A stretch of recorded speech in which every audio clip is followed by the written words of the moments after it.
How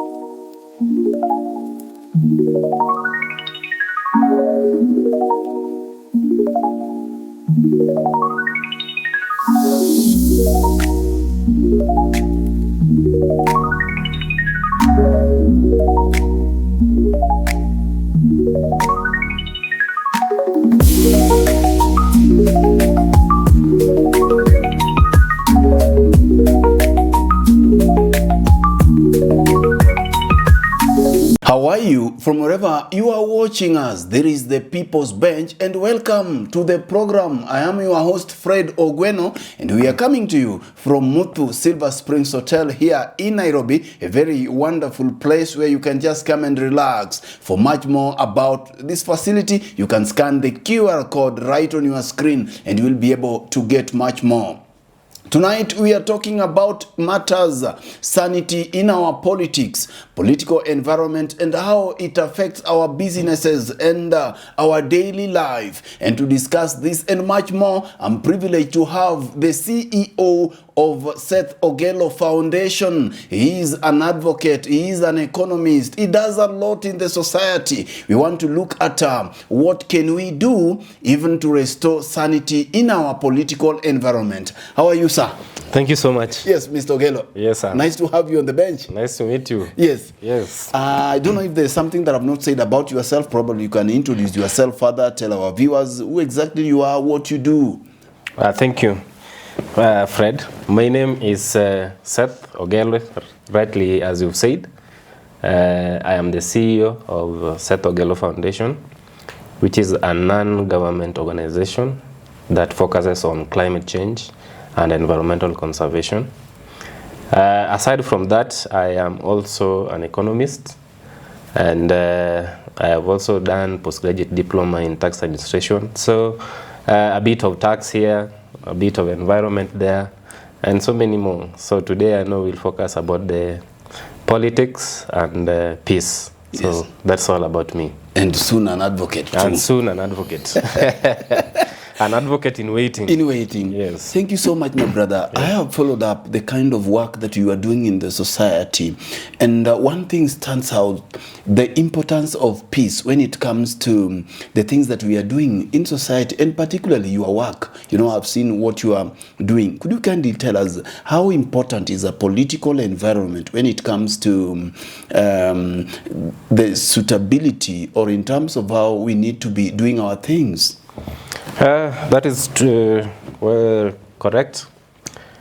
Peace is actually the utmost thing, as I can put it, because without peace, there's actually nothing that can happen. I just want to take you back a bit to the era of post-election violence in 2007. While there was political instability and lack of peace, there was actually nothing that was running in this country, because there was no peace. And even in our homes, when there is no peace, there's actually nothing that can happen in terms of development. So even us as an organization, even everything that we do, we actually depend so much on that peace, on that political stability within the country. Just to touch on a few, the things that we have done, mostly for the environment and conservation of our forest covers, largely depend on how we relate and how peaceful we coexist with each other. So that's why it's important that we harness this peaceful coexistence. Even if we have political differences with others or our political opponents, there is utmost importance in keeping peace, even in times of campaigns and everything. So peace is very important. Thank you very much. Yes. We know that we are heading to 2027 elections, but even before that, we are having by-elections that are coming soon, and we've seen some, issues or some cases of violence where, aspirants are working with their bodyguards, people are coming, and a lot of interruptions, even in funerals. What do you say about this? Well, there's been a lot of political instability, and 2027 is far, is near, and it is coming. And right now, people already started going to the ground to look for votes and to campaign. And what you said is very important. It is something that has been happening. People, when they feel that the other person is challenging them for a seat, they want to organize a group, goons here and there, weaponize them, and so that when they meet, they cause chaos, they beat each other, they kill each other. And which is not a very good thing. We should not die or should not use our youths to kill each other, because these positions come and go. For example, particularly from the constituency that I come from, which is Kasipul, there is also a by-election coming on for next month. And right now there is a lot of campaigns going on, political activities here and there. People are gearing up towards the by-election. In the past, there used to be a lot of instability and people beating each other, using the youth to attack the opponents. But I want to urge our people, because that is where I come from, and we've been having a lot of activities there, trying to train, trying to educate even the youths on the importance of staying together, maintaining peace, and making sure that whatever political position you may take, it should only be a matter of issues and things that relate to policies and development. And you should not take politics too much at heart. You should not take politics to be a rivalry, in so much that you want to kill another person, you want to harm another person. Because, particularly for Kasipul, all these aspirants, I can say they are my friends. I know them personally. From Philip Aroko to Mani Bior, we were with him actually in campus. To Boyd Were, we have Ajombuta is also my good friend. All these people, they are very good people on a personal basis. And they're all relatively young people. They are very young people. And so we've had communication with them, we talked to them, and we know they want to depart from the usual historical background of fighting all the time, and making sure that we develop as a country, we develop as a county, and even down to the constituency level. I actually like the part where, for example, in Migori recently, there was a governor, the aspiring governors, and people were in a debate, and somebody just stood and criticized the governor in attendance, in his presence. And it was kind of a good politics where you can actually challenge somebody on political on policies, on agendas, and not actually attacking the manner of a person and making sure that you have goons to attack each other like we've been seeing in the funerals here and there. So basically we are seeing a change on the matter of campaigning as opposed to the way it used to be in the past, where you could not face your opponent eye to eye or even have a sit down with them. So it's actually a good indication that we are headed in the right direction, in as much as we may not have reached there. But I want to urge everyone, more so the young people, that we should embrace each other, we should embrace peace, because without peace we cannot do anything. Tell me something about poverty and political violence, because most of the time we've seen the common denominator is poverty, where young people are being used, the goons, sorry, the aspirants, these people who are interested in various political seats are able to use young people to go and cause mayhem. How would you relate this with poverty? Yeah, it's actually directly related, because when you look at the people, the youth that are actually being used most of the time to commit violence on others, are people who are, we can say, they live below the poverty line. Those who are, they are hand to mouth. They get something today and they eat it all.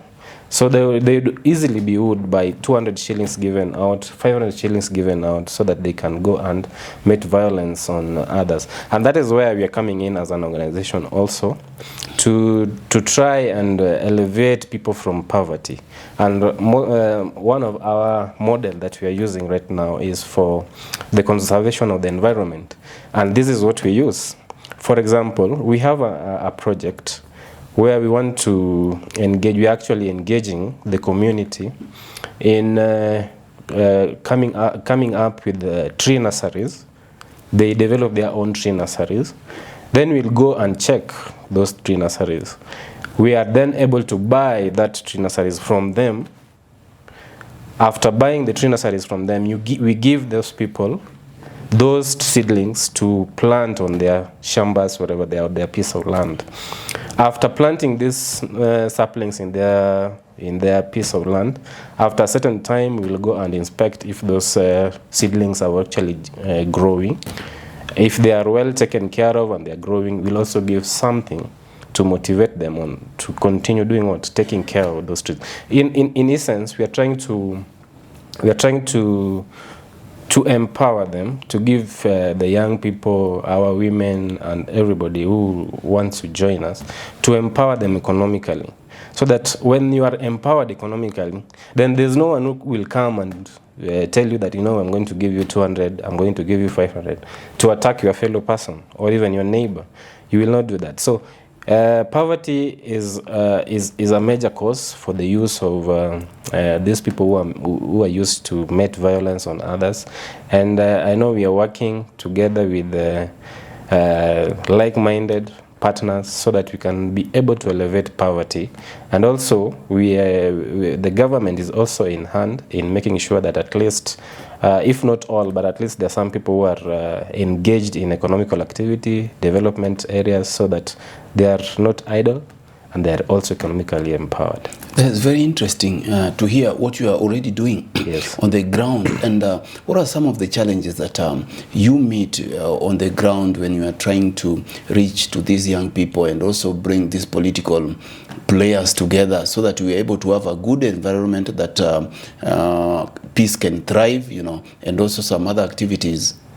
Yeah, one of the challenge that we actually face is that not so many people are aware that they can actually get something or get livelihood out of the environment or conservation of the environment, for example. They don't relate so much with our environment, or even, for example, planting trees are able to empower or get them out of poverty. So that is a major challenge. Another challenge that we face mostly with we tried conservation measures. Actually, we have not tried. We are doing a conservation measure for. We started in Kasipul. There was a forest known as Kodera Forest. It used to be a very big forest, and due to human activities, the trees were cut down. So we were trying to do a reforestation in that place. And one of the major challenge we found is that once you plant trees, like we've done about 20,000 trees so far. We had phase 1 and phase 2 done last year. We planted about 20,000 seedlings. But then there is what we call the human tree conflict. There's a place where the government is still lenient that where there are no trees, the community can be able to plant or do cultivation in that part of the forest. So, and while they're doing that, they're supposed to plant trees, or when the trees are planted in such areas, they're supposed to take care of them. And then when it reaches a certain stage, then they're supposed to move out of the forest. So the human or the community that are living close to the forest don't want to be driven out of the forest, because that is where they get their daily meals, or that is where they're cultivating, getting maize from, and things like that.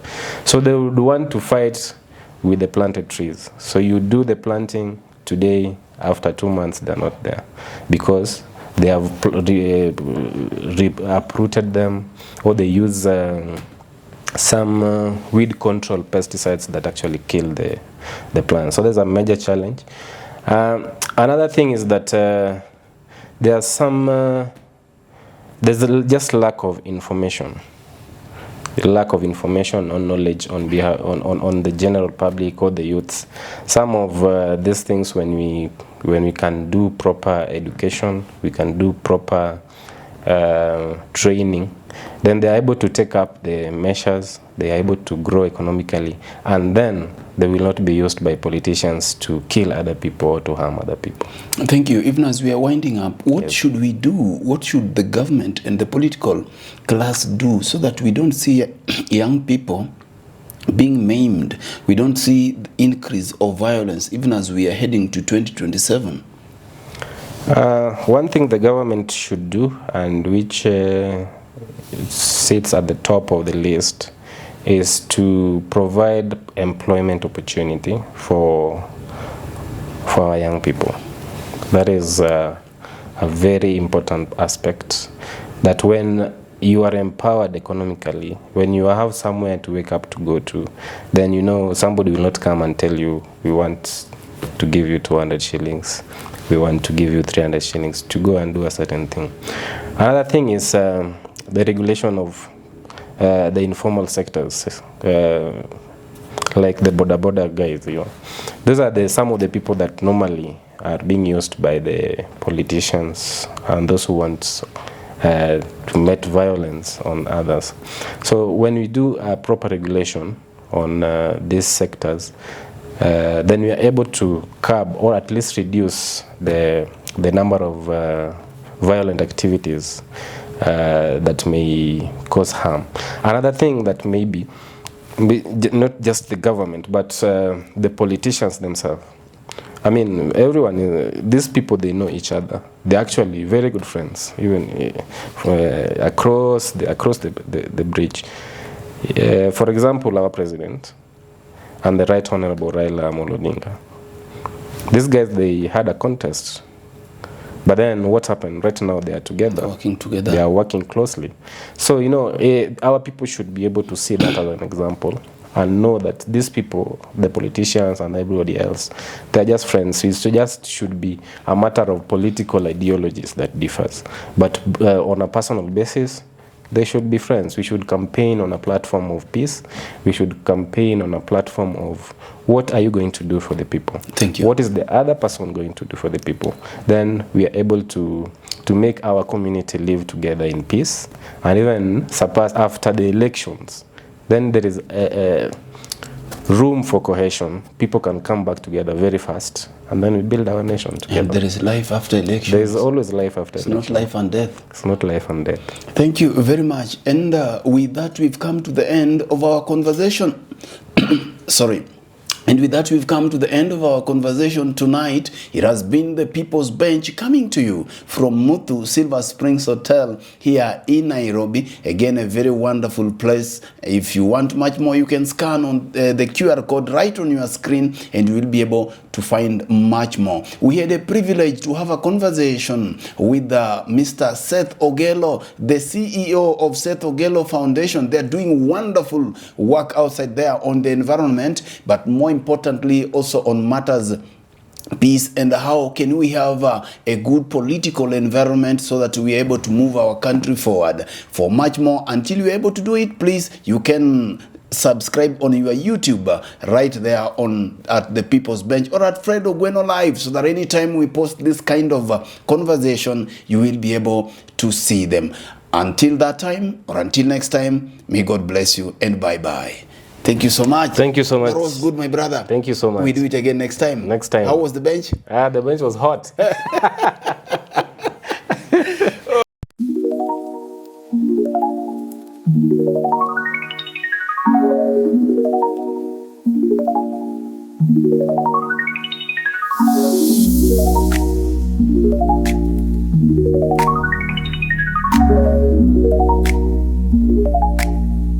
Thank you.